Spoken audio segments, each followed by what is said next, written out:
ಉಪಚುನಾವಣೆ ವಿಚಾರವಾಗಿ ಸರ್, ಕುಟುಂಬ ರಾಜಕಾರಣದ ವಿಚಾರ ಸಾಕಷ್ಟು ಚರ್ಚೆ ಆಗ್ತಾ ಇದೆ. ಸಿದ್ದರಾಮಯ್ಯನವರು ನಿಮ್ಮ ಕುಟುಂಬನೇ ಸಾಕಷ್ಟು ಟಾರ್ಗೆಟ್ ಮಾಡಿ ಮಾತಾಡ್ತಾ ಇದ್ದಾರೆ. ಯಾವ ಕುಟುಂಬ? ಸಿದ್ದರಾಮಯ್ಯ ಮೊದಲನೇ ಮಗ ಇದ್ದಾಗ ಮೊದಲನೇ ಮಗನ ಬೆಳೆಸಬೇಕು ಅಂತ ನೋಡಿದ್ರು. ಅವರ ಅಕಾಲಿಕ ಮರಣದಿಂದ ಈಗ ಎರಡನೇ ಮಗ ಡಾಕ್ಟರ್ ಆಗಿದ್ದವರು ಯಾತಕ್ಕೆ ರಾಜಕೀಯಕ್ಕೆ ಬಂದಿದ್ದಾರೆ? ಯಾತಕ್ಕೆ ಅಲ್ಲಿ ಬೆಂಗಳೂರಲ್ಲಿ ಕೂತ್ಕೊಂಡು ಪ್ರತಿನಿತ್ಯ ವಸೂಲಿಗೆ ಇಟ್ಟು ಬಂದಿದ್ದಾರೆ? ಅವ್ರದ್ದು ಯಾವ ಕುಟುಂಬ? ಸಿದ್ದರಾಮಯ್ಯನವ್ರದ್ದು. ಇಷ್ಟು ದಿವಸ ದೇವೇಗೌಡರು ಕುಟುಂಬದ ಬಗ್ಗೆ ಚರ್ಚೆ ಮಾಡಿದ್ರು.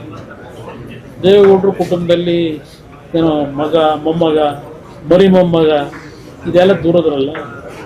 ಇವತ್ತು ನಿಮ್ಮ ಡೆಪ್ಟಿ CM ಅವ್ರ ಕುಟುಂಬದಲ್ಲಿ ಎಷ್ಟು ಜನ ಅವರೇ? ಇಷ್ಟು ಜನ MLAಗಳು ಎಲ್ಲ ಮಾಡ್ಕೊಂಡು ತಯಾರು ಮಾಡ್ಕೊಂಡಿದ್ದಾರೆ. ಇವಾಗ KMF ಅಧ್ಯಕ್ಷನೂ ಮಾಡಬೇಕು ಅಂತ ಹೇಳ್ತಾರಲ್ಲ, ಅವ್ರದ್ದು ಯಾವ ಕುಟುಂಬ? ಎಷ್ಟು ಕುಟುಂಬಗಳು ಇವತ್ತು 2 ಜನ 3 ಜನ ಶಾಸಕರುಗಳಿರ್ತಕ್ಕಂಥ ಕುಟುಂಬಗಳಿಲ್ಲ ಪಾರ್ಟಿಗಳಲ್ಲಿ. ಸಿದ್ದರಾಮಯ್ಯನವರಿಗೆ ಕುಟುಂಬ ರಾಜಕಾರಣದ ಬಗ್ಗೆ ಮಾತನಾಡ್ತಕ್ಕಂಥ ನೈತಿಕತೆ ಕಿಂಚಿತ್ತೇನಾದರೂ ಇದೆಯಾ?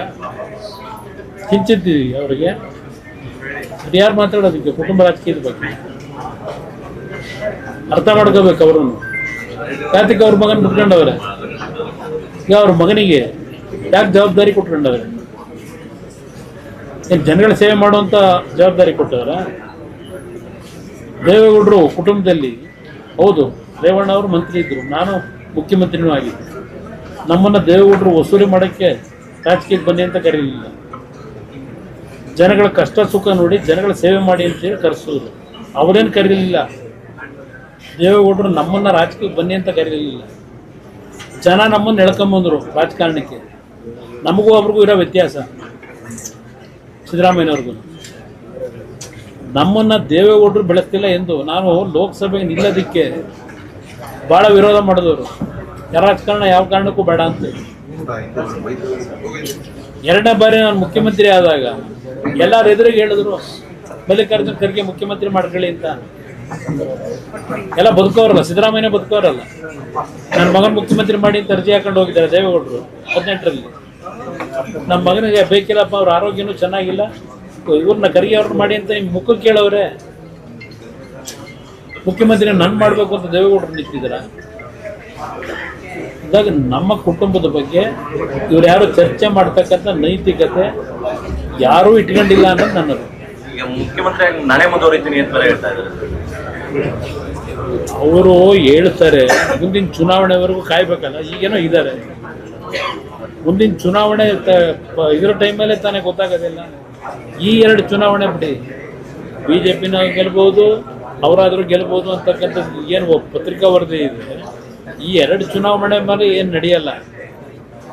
ಈಗ ಇದೇ ಕೇರ್ಪೇಟೆಯಲ್ಲಿ ನಾನು ಮುಖ್ಯಮಂತ್ರಿ ಸ್ಥಾನ ಪಟ್ಟ ಮೇಲೆ ನಡೀತಲ್ಲ ಚುನಾವಣೆ, ಗೆದ್ದಿದ್ರು BJP ಪಕ್ಷದಲ್ಲಿ. ಜನರಲ್ ಚುನಾವಣೆಯಲ್ಲಿ ಯಾತಕ್ಕೆ ಅಲ್ಲಿ ಮತ್ತೆ ಜನತೆಗಳ ಗೆಲ್ತು? ಅಂದ ಇವರು ಶಾಶ್ವತ ಯಾರಿಗೂ ಅಲ್ಲ ಪಾಪ. ಅವರು ಮುಂದಿನ ವರ್ಷ ನಾನೇ, ಈ 2 ವರ್ಷ ಅಲ್ಲ, ಮುಂದಕ್ಕೆ 28ಕ್ಕೂ ನಾನೇ ಬರ್ತೀನಿ ಅಂತ ಹೇಳ್ತಾವ್ರಿ. ಕೊನೆ ಉಸಿರಿರೋವರೆಗೂ ನಾನು ರಾಜಕೀಯದಲ್ಲಿ ಇರ್ತೀನಿ ಅಂತ ಹೇಳಿದ್ದಾರಲ್ವಾ.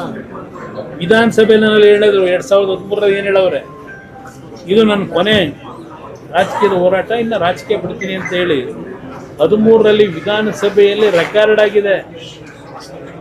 ಪಾಪ ಅದರ ರುಚಿ ಸಿಕ್ಕದ ಮೇಲೆ ಅಯ್ಯೋಯ್ಯೋ ಎಲ್ಲಾದರೂ ಉಂಟಾ, ನಾನು ಮುಖ್ಯಮಂತ್ರಿ ಸ್ಥಾನ ಬಿಟ್ಕೊಡೋದು ಪರ್ಮನೆಂಟ್ ನಾನೇ ಇರ್ತೀನಿ ಅಂತ ಹೇಳ್ತಾ ಇದ್ದಾರೆ. ಜನ ಮುಂದೆ ತೀರ್ಮಾನ ಮಾಡ್ತಾರೆ. ಏನ್ ಹೇಳಿ? ಸಿಎಂ ರುಚಿ ನೋಡಿದ್ರಲ್ಲ ಏನೇನ್ ಮಾಡ್ಬೋದು ಅಂತ. ಅಲ್ಲಿ ಹೋದ ಮೇಲೆ ಯಾವ ತರ ನಡ್ಕೊಂಡ್ಬಂದಿದೆ ನಿಮಗೆ ಗೊತ್ತಿದೆ. ಯಾವ್ಯಾವ ಸಂದರ್ಭದಲ್ಲಿ ಮುಖಭಂಗಕ್ಕೆ ಒಳಗಾದ್ರು 13ರಿಂದ 18. ಈಗ BJP ಮೇಲೆ ಹೇಳ್ತಾರೆ.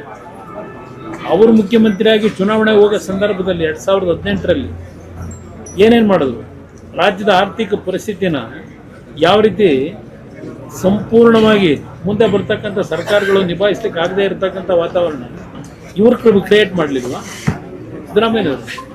ಏನು ಯಾರು ಕಾಣದೇ ಇರೋ ಆರ್ಥಿಕ ಸಚಿವರು? ಇವ್ರ ಯೋಗ್ಯತೆಗೆ ಅವತ್ತು ರೈತರು ಸಾಲ ಮನ್ನಾ ಮಾಡಬೇಕು ಅಂತೇಳಿ ರಾಹುಲ್ ಗಾಂಧಿ ಹೇಳಿದ್ರು ಅಂತೇಳಿ ಮಾಡಿದ್ರಲ್ಲ. ನಾನು ಮುಖ್ಯಮಂತ್ರಿ ಆದಾಗ ಇನ್ನೂ 4,000 ಕೋಟಿ ಅವರ ಸಾಲ ಮನ್ನಾ ಯೋಜನೆ ಘೋಷಣೆ ಆಯ್ತಲ್ಲ, ತೀರಿಸ್ಬೇಕಾದ್ರೆ ನನ್ನ ಮೇಲೆ ಇತ್ತು. ನಾನು ಮುಖ್ಯಮಂತ್ರಿ ಆದಾಗ 2ನೇ ಬಾರಿ ಇವ್ರ ಜೊತೆ ಅವ್ರು ಬಜೆಟ್ ಮಂಡನೆ ಮಾಡಿದ್ರಲ್ಲ, ದೊಡ್ಡ ಆರ್ಥಿಕ ತಜ್ಞರು 4,000 ಕೋಟಿ ಉಳಿದಿತ್ತಲ್ಲ, ಆ 4,000 ಕೋಟಿನ ಯಾವ ಬಾಪ್ನಲ್ಲಿ ಹಾಕಿದ್ರು? ಕ್ಯಾಪಿಟಲ್ ಎಕ್ಸ್ಪೆಂಡಿಚರಲ್ಲಿ ಹಾಕಿದ್ರು, ರೆವಿನ್ಯೂ ಎಕ್ಸ್ಪೆಂಡಿಚರಲ್ಲಿ ಹಾಕಿದ್ರು. ಸ್ವಲ್ಪ ಒಂದ್ಸಲ ಆಗಿದ್ದಂಥ ಅಧಿಕಾರಿಗಳನ್ನ ಕೇಳಿ ಏನು ಮಾಡಿದ್ರು ಅಂತ.